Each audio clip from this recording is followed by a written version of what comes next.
Hello student, आज मैं आपको यूके एसएससी बंद दरोगा भर्ती परीक्षा की तैयारी करवा रहा हूँ। ठीक है ना। इसका जो सिलेबस है वो आप यूके ट्रिपल एससी की वेबसाइट से डाउनलोड कर सकते हैं और उसी के अकॉर्डिंग मैंने ये सिलेबस बनाया है, जिससे मैं आप लोगों के साथ इसको शेयर कर रहा हूँ और ताकि आपको इसमें सफलता प्राप्त हो, इसके लिए हम आपसे इसके चर्चा करने जा रहा हूँ। ठीक है ना। जो कि इस प्रकार है, बंद दरोगा। आपको पहले पता होना चाहिए कि इसका जो सिलेबस है वो क्या है। ये जो सिलेबस है 9th और 10th के साइंस से रिलेटेड है। ठीक है ना। हो सके इससे आगे भी हो, तो इसके लिए मैंने इसका पूरा जो सिलेबस है वो नेट से आपके लोगों के लिए बनाया है और हम इसके पर हर वीडियोस में या हर तरह से आपकी सहायता करूँगा। और अगर आपको अच्छे लगे तो इसको शेयर और इसमें कमेंट जरूर कीजिए और इसको सब्सक्राइब करिए। ठीक है ना।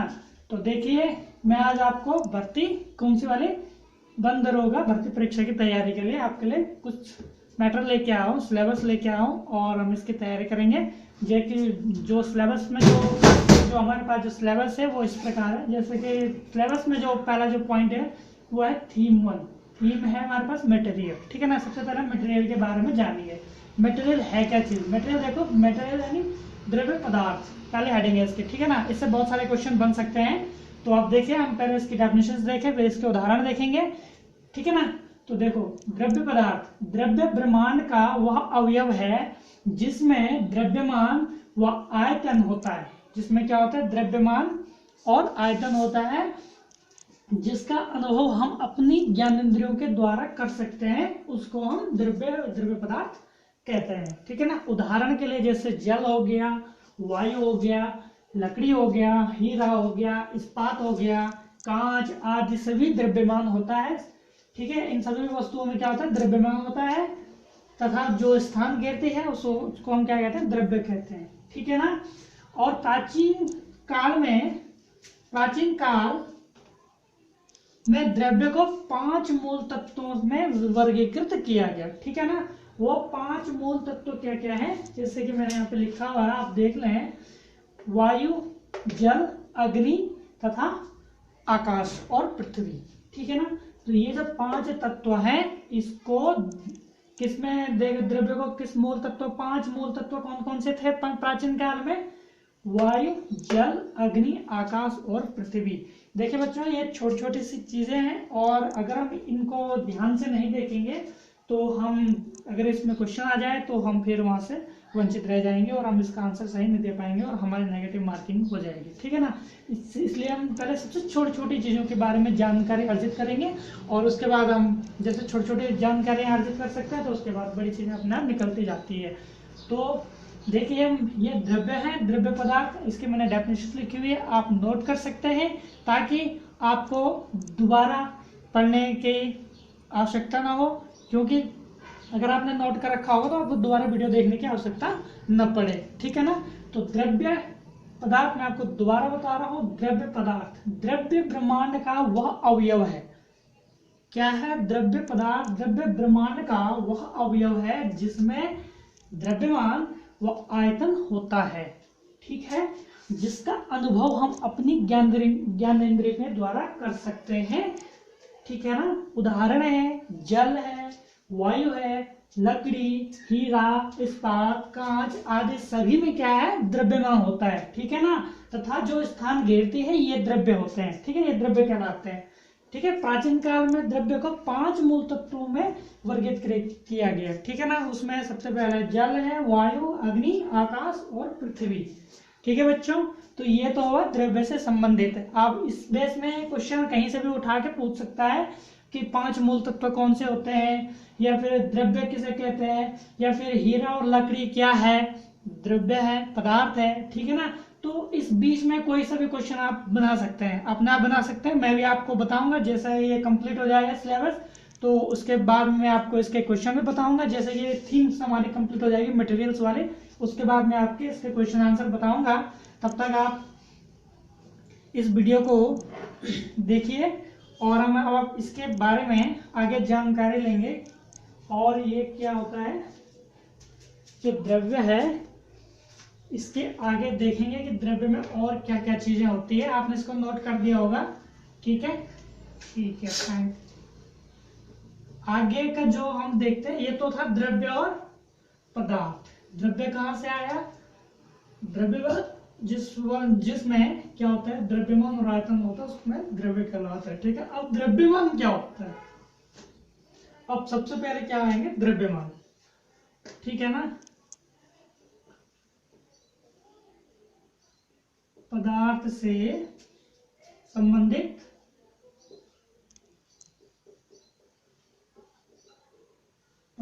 संबंधित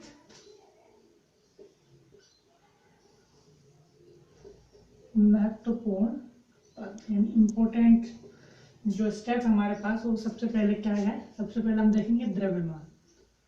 द्रव्य का बारे में हमने पढ़ा है, जिसमें द्रव्यमान और अनुपात होता है, वो द्रव्य कहलाते हैं, जिन वस्तुओं में ये पाए जाते हैं, ठीक है ना। अब सबसे पहले हम देखेंगे कि द्रव्यमान क्या है,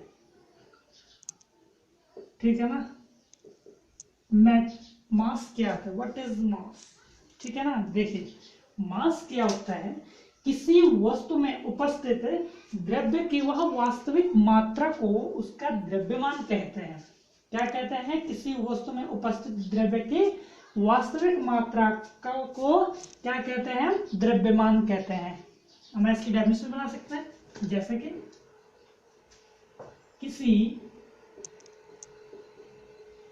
वस्तु में उपस्थित, जो प्रेजेंट होता है, उसमें उपस्थित द्रव्य की वास्तविक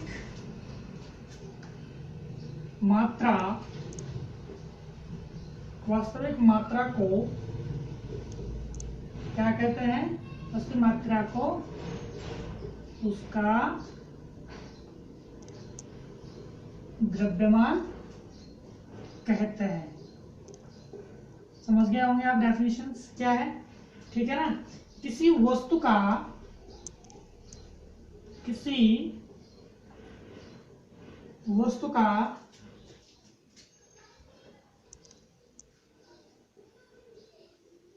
द्रव्यमान सदैव क्या होता है? सदैव निश्चित होता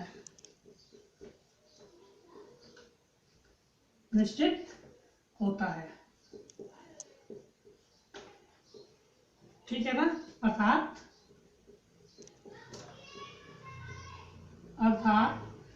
स्थान परिवर्तन के साथ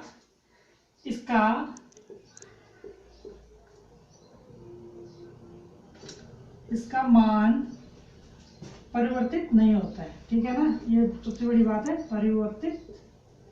अगर यह स्थान परिवर्तित करता है तो इसका मान परिवर्तन नहीं होगा, ठीक है ना। स्थान परिवर्तित नहीं होता है। छोटी छोटी चीजें हैं जिसके बारे में हमें पता तो होता है, लेकिन पूरी सटीक सी जानकारी नहीं होती है। इससे हम स्मॉल m से द्वारा प्रदर्शित कर सकते हैं, करते हैं। देखो, द्रव्यमान तो पता है। द्रव्यमान क्या है? किसी वस्तु में उपस्थित द्रव्य की वास्तविक मात्रा को उसका द्रव्यमान कहते हैं, ठीक है। किसी वस्तु का द्रव्यमान सदैव निश्चित होता है। देखिए, किसी वस्तु का द्रव्यमान क्या होता है? सदैव निश्चित होता है, ठीक है ना।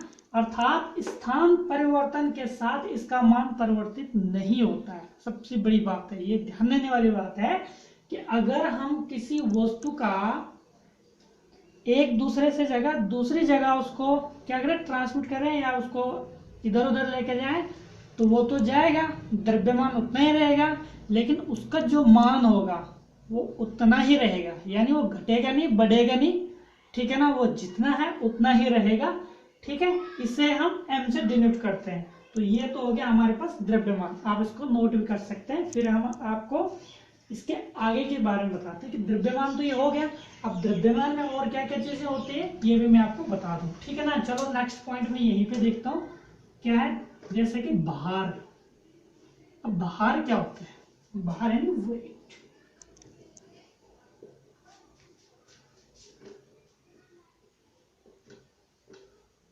भार एंड वेट, वेट आपको पता ही है क्या चीज होती है। पृथ्वी अपने केंद्र की ओर वस्तुओं को जिस बल द्वारा आकर्षित करते हैं उससे बल कहते हैं। देखो छोटी सी डेफिनेशन से, सटीक सी डेफिनेशन से, ठीक है ना, छोटे छोटे से पॉइंट है, हमें इनके बारे में जानकारी तो होती है। भार हम पता है, भार क्या होता है, द्रव्यमान क्या होता है, ये चीजें हमने सब पढ़ी हुई है, हमने अपने नॉलेज में रखी हुई है, ठीक है ना। लेकिन इसके अंदर की जो छोटी छोटी बातें हैं उस चीजों को हम क्या कर देते हैं, भूल जाते हैं। या हमने जब कभी पढ़ा होगा या आप लोगों ने कभी पढ़ा होगा तो पढ़ लेते हैं, पता है कि द्रव्यमान भी है, भार भी है, आयतन भी है, द्रव्य भी है, पदार्थ भी है, लेकिन अब ये है क्या चीज, ये कहाँ से आया है, कैसे आया है, कैसे इसको डिनोट करते हैं, इन चीजों के बारे में हम उस क्लास में क्या कर देते हैं, मिस कर देते हैं, है ना, भूल जाते हैं। भूल नहीं जाते हैं कि बच्चों का जो बचपना होता है उस हिसाब से हम उसको छोड़ देते हैं, ठीक है ना। लेकिन बाद में हम लोग इसके बारे में जब जानकारी इकट्ठी करते हैं तो देखिए क्वेश्चन पूछा जाता है तो हम इसकी सटीक जानकारी नहीं दे पाते हैं। पता तो होता है लेकिन भार है तो है भाई, भार है भाई, किसी वस्तु का भार है, लेकिन छोटी छोटी परिभाषाएं जिससे इन्हीं चीजों से छोटे छोटे क्वेश्चन बनते हैं, ठीक है ना।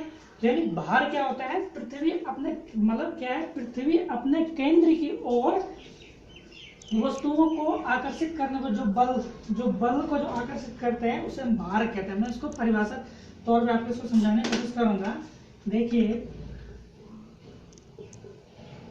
पृथ्वी अपने केंद्र की ओर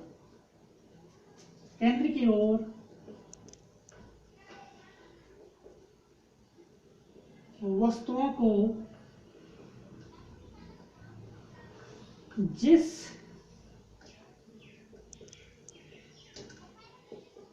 बल द्वारा आकर्षित करती है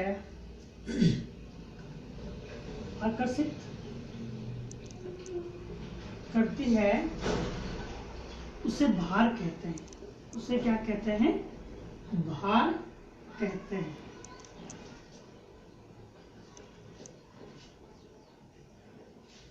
ठीक है ना, भार कहते हैं। और दूसरा इसमें क्या है, स्थान परिवर्तन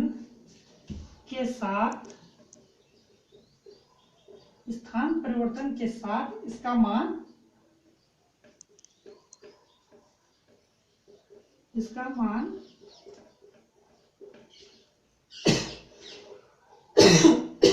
परिवर्तित होता है।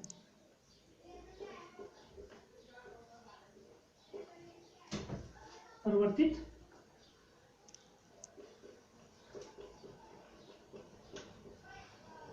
होता जाता है, ठीक है ना।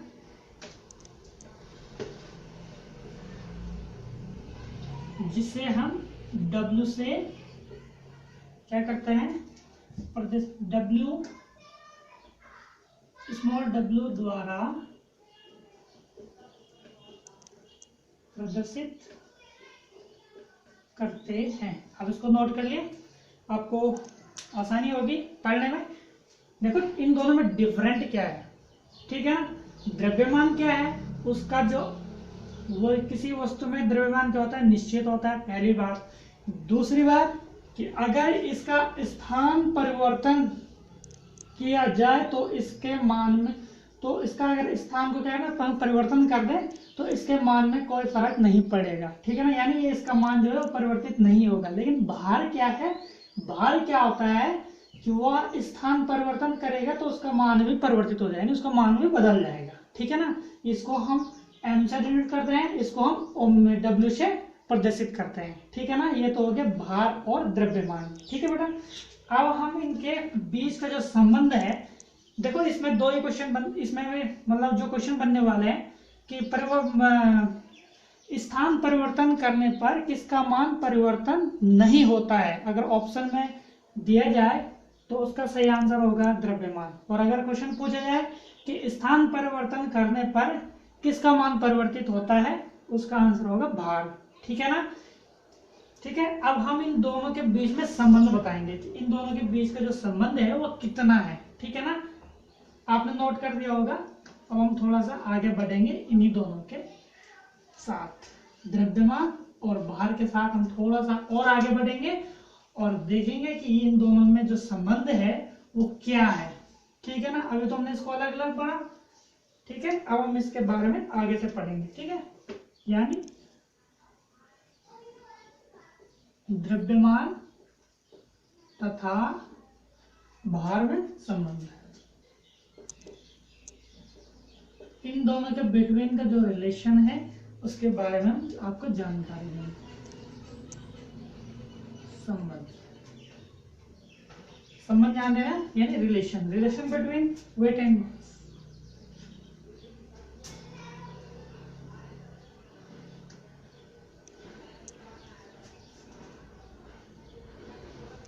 Relation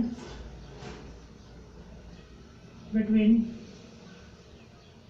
mass and weight. Okay, देखिए, यदि द्रव्य का द्रव्यमान m और भार w हो तो इन दोनों में क्या संबंध होगा। तो हम इसको अगर डायरेक्ट लिखूं तो यानी इसमें जो संबंध है वो है w is equal to mg। ठीक है ना, अब w हमारे पास है भार, ठीक है, m हमारे पास द्रव्यमान, तो g हमारे पास क्या है बेटा, g क्या है हमारे पास, गुरुत्व। अब गुरुत्व कहां से आया, गुरुत्व कहां से आया, ठीक है ना। देखिए यहाँ पे गुरुत्व बोलो उसको या फिर उसको त्वरण बोलो, ठीक है ना। इसको हम इस तरह से डिनोट कर सकते हैं, यदि द्रव्य का द्रव्यमान, द्रव्य का द्रव्य, यदि द्रव्य का द्रव्यमान m एवं भार w हो तो इसको हम w is equal to mg, जहां पर g हमारे पास क्या है, g गुरुत्व, जिसके द्वारा ये आकर्षण होता है, भार और वेट पृथ्वी की ओर जो आकर्षण होता है उसे हम गुरुत्व कहते हैं। ठीक है ना, गुरुत्व के कारण ही ये आकर्षित होते हैं। ठीक है, गुरुत्व जनित त्वरण। ठीक है, और स्थान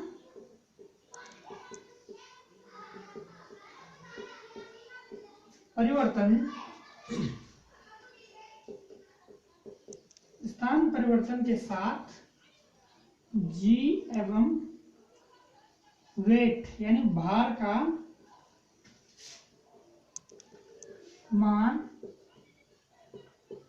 परिवर्तन होता है।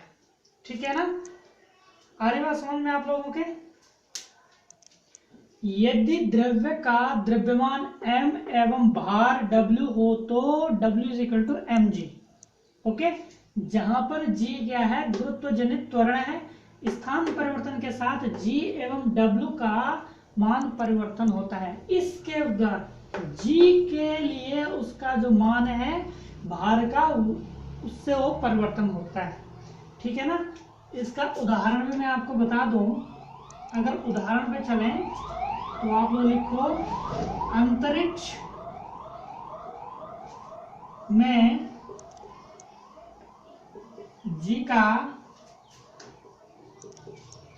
मान क्या होता है, शून्य होता है। इंपॉर्टेंट बात है, आप नोट कर सकते हैं, ठीक है ना, यही क्वेश्चन होता है। जी का मान क्या होता है? शून्य।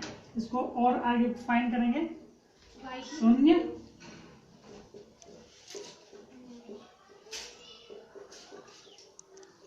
होने के कारण